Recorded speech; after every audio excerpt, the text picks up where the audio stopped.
video lecture, I will be going over how Prohibition affected the United States economy.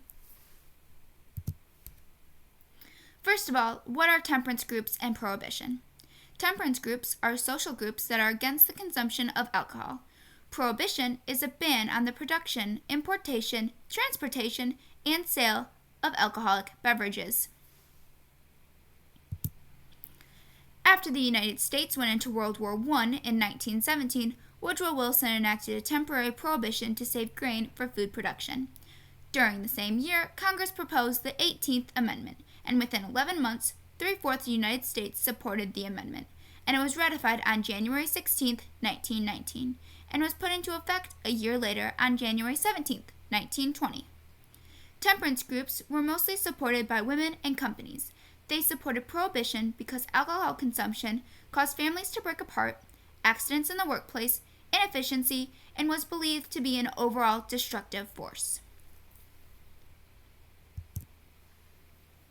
Prohibition ended up hurting the economy. The first reason is the businesses failed. The lack of alcohol sales took away a big source of revenue for many companies. Also, many of the businesses that thought they would see an increase in sales did not, such as soda companies, clothing companies, and chewing gum companies.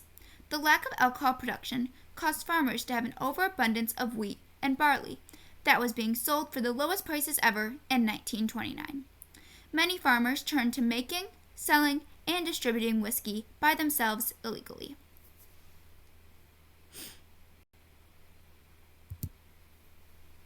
Next, with alcohol not legally being sold, it could not be taxed. This hurt both the state and federal governments by taking away a big source of income. Many of the states made the majority of money from taxing liquor, such as New York, that had 75% of their budget come from the sales of liquor.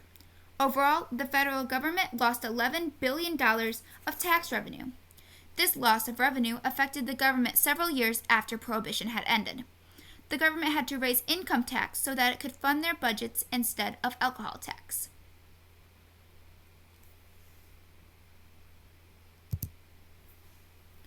Prohibition was also hard to enforce and expensive to enforce. Over $300 million went into enforcing Prohibition. IRS was the first charged with enforcing Prohibition, but with the lack of funds and lack of training, it was transferred to the Prohibition Department. Even with the Department of Prohibition, if people wanted to drink, they would find a way. This included speakeasies, which are illegal underground bars, and bootlegging, which is illegal sale and manufacturing of alcohol. Bootlegging was especially popular in rural areas where there was even less enforcement. However, even in the urban areas where there was more enforcement, many of the cops were bought.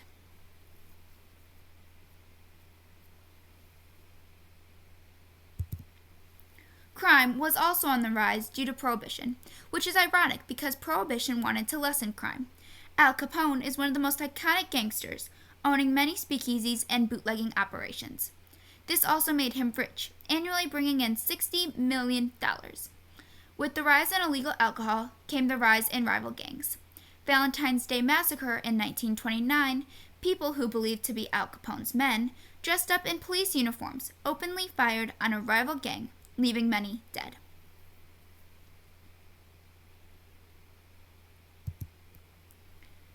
In February of 1933, the 21st Amendment was opposed, also known as the end of Prohibition.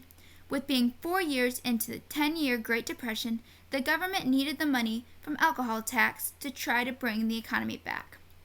17 of the 22 senators that voted for Prohibition 13 years before voted to end it.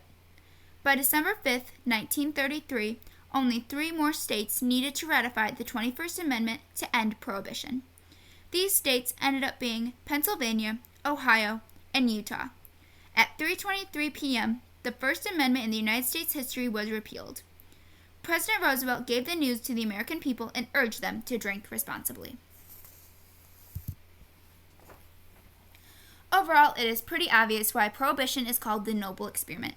Good intentions had sour endings with a rise in organized crime, a loss in tax money, and money spent on enforcing Prohibition to no avail.